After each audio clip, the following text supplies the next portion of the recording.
ராம் நாராயண் ராம். ஒரு விஷயம் நினைவில் வைத்துக் கொள்ள வேண்டும். தர்மம் என்றால் அது எல்லா மக்களுக்கும் ஒரே மாதிரியானதாக இருக்க வேண்டும்.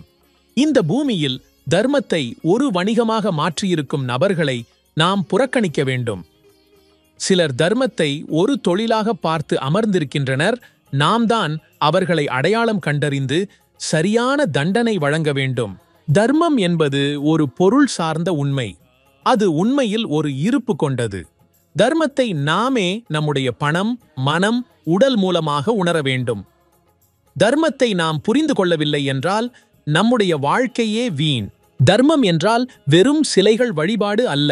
அது சாதிவாதம் கூட அல்ல. தர்மம் என்பதன் பொருள் யாராவது ஹிந்து, யாராவது முஸ்லிம், யாராவது சிக் அல்லது யாராவது கிறிஸ்தவர் என்று பிரிக்கப்படுவதல்ல. நாம் நீரை பிரிக்க முடியாத போல, சூரியனின் ஒளியை பிரிக்க முடியாத போல, காற்றையும் நீரையும் தனியாக பிரிக்க முடியாத போல தர்மத்தையும் பிரிக்க முடியாது. ஒரு மனிதன் தர்மத்தையே விலக்கிவிட்டால் அவனுடைய உடலின் அஸ்திவாரமே இல்லை. நம்முடைய உடலே நம்முடைய உண்மையான தர்மம். இந்த உடல் 5 பிரதான தன்மைகளால் உருவாகியுள்ளது. அவைதான் அனைத்தும். அவற்றை விலக்கி வேறு தர்மம் இருக்க முடியாது. இந்த உண்மை தர்மத்திலிருந்துதான் நம்முடைய உடல் உருவானது. நம்முடைய உடல் முழுவதும் தர்மத்தின் ஒரு உருவமே. இந்த பூமி ஒன்றுதான், ஆகாயமும் ஒன்றுதான்.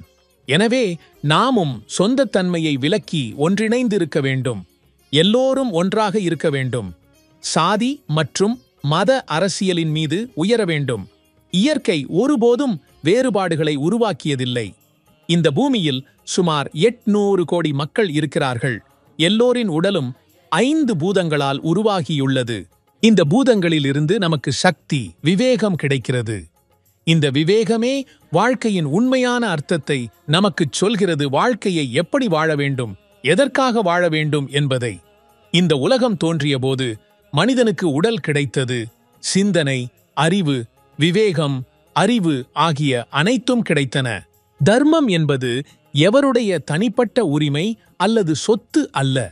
தர்மம் எல்லோருக்கும் சமமாக இருக்கிறது. தர்மமும் அரசியலும் ஒரு நாணயத்தின் 2 பக்கங்கள் போல.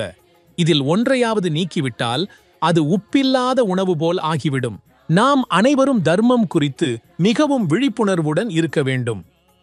தர்மத்தின் அடிப்படை மந்திரம் இதுதான். நம் மனசாட்சிக்கு கீழ்ப்படிந்து வாழ வேண்டும். நம்மை மிக எளிமையாகவும் இயற்கையாகவும் வைத்திருக்க வேண்டும். நீரும் காற்றும் எளிமையானவை போல நாமும் அப்படியே நடக்க வேண்டும். நாம் எப்போதும் நமக்கு தேவையான அளவிலேயே நீரையும் காற்றையும் எடுத்துக் கொள்கிறோம். அதைப் போலவே நாம் வாழ்க்கையில் எடுத்துக்கொள்வதும் விட்டுவிடுவதும் வேண்டும். இந்தியாவில் சாதி மற்றும் மதம் செஞ்சுரிஸ் காலமாக ஒரு பிரச்சனை.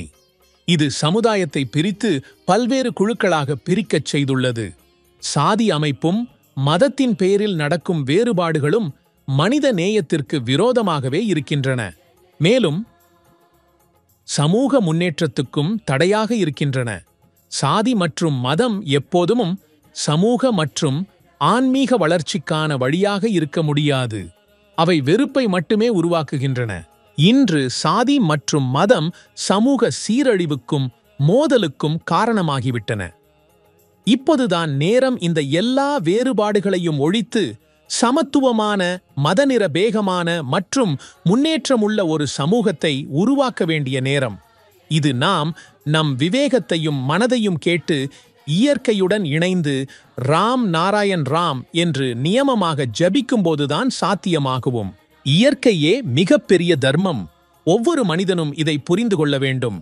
ஒரு மனிதன் ராம் நாராயண் ராம் என்பதோடு இணைந்தவுடன் அவனுடைய வாழ்க்கை தானாகவே சாந்தியும் நிலைத்த தன்மையும் பெறுகிறது. நாம் நாராயண் ராம் எப்போதும் மக்களுக்கு சொல்லும் ஒரு முக்கியமான பாடம் இதுதான். எப்போதும் உங்கள் சிந்தனையை நேர்மறையாக வைத்திருங்கள். வாழ்க்கையில் நல்ல செயல்களைச் செய்யுங்கள். முடிந்தவரை பிறருக்கு பயனுள்ளதாக இருங்கள்.